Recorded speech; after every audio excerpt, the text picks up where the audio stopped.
सियासत में कुछ लड़ाइयां रणनीति की मेज पर लड़ी जाती हैं और कुछ जनता के बीच। आज दिल्ली से पुणे तक ऐसी ही दो तस्वीरें हैं।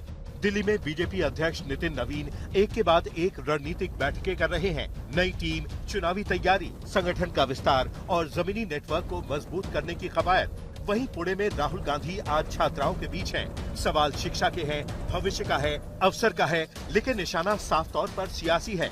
यानी आज आमने सामने है नितिन नीति और राहुल नीति।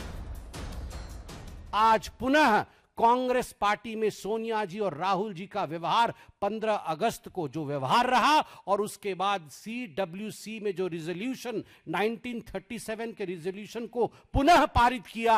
आज भारतीय जनता पार्टी के प्रथम पदाधिकारी बैठक में हमारे अध्यक्ष नितिन नवीन जी ने पुरजोर तरीके से यह कहा है कि यह जो विभाजन करने की बीज बोने की कोशिश कर रही है कांग्रेस पार्टी, हम कदाचित इसे नहीं होने देंगे। नितिन नवीन की बैठक में चुनावी चौसर बिछाई गई। जेन जी यानी युवा पीढ़ी तक पहुंचने के लिए खास टीम बनाई गई है। कुछ दिन पहले प्रधानमंत्री नरेंद्र मोदी ने मंत्रियों से कहा था कि वो युवाओं से सीधी बातचीत करें और विश्वविद्यालयों और सरकारी स्कूलों में जाकर उनसे संपर्क बढ़ाएं। जानकारी के मुताबिक जेन जी आउटरीच कार्यक्रम को आगे बढ़ाने वाली टीम में बीजेपी अध्यक्ष नितिन नवीन, राष्ट्रीय महासचिव स्मृति ईरानी और विनोद तावड़े शामिल हैं। इसके अलावा गुजरात के मंत्री हर्ष सांघवी और छत्तीसगढ़ के मंत्री ओपी चौधरी भी टीम का हिस्सा हैं। कांग्रेस द्वारा वंदे मातरम का सम्मान करने से औपचारिक रूप से न केवल इनकार करना बल्कि सीधे सीधे विरोध करना अत्यंत दुर्भाग्यजनक और संवैधानिक दृष्टि से बहुत गंभीर विषय है। भारत के संविधान के अनुसार संसद देश का सर्वोच्च संस्थान है और संसद से पारित कोई भी कानून हर व्यक्ति के लिए बाध्यकारी है।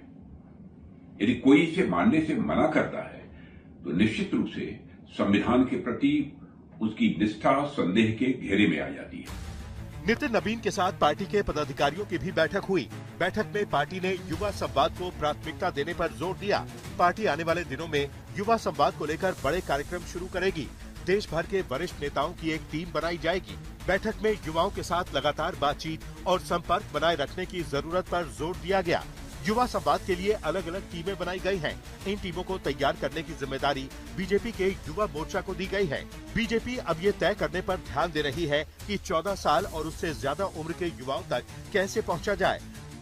वंदे मातरम का मुद्दा भी देश की सियासत में गरमाया हुआ है।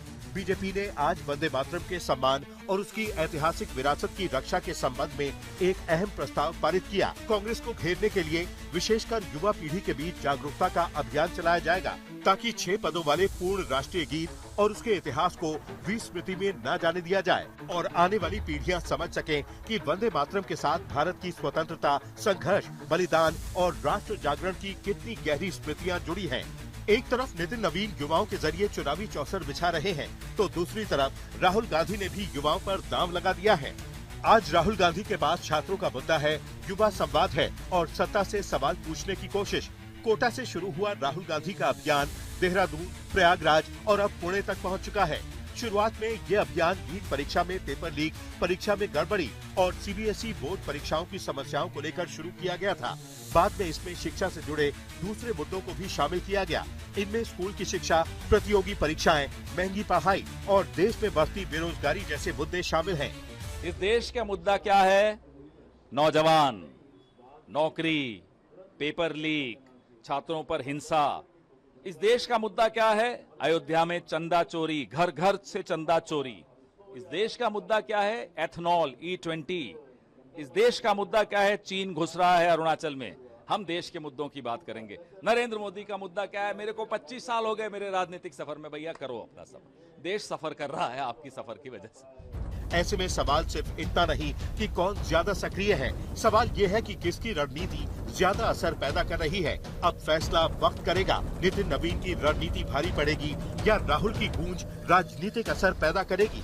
आज की सियासत का सबसे बड़ा सवाल यही है। आज तक ब्यूरो।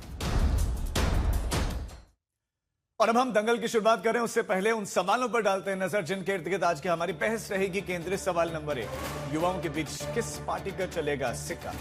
प्रयास तो हर दल कर रहा है, सवाल एक ये भी महत्वपूर्ण है कि क्या छात्रों की गूंज वोटों की गूंज बनेगी, और सवाल बहुत महत्वपूर्ण ये भी है कि युवा मुद्दों पर बीजेपी के प्लान में आखिर दम कितना है।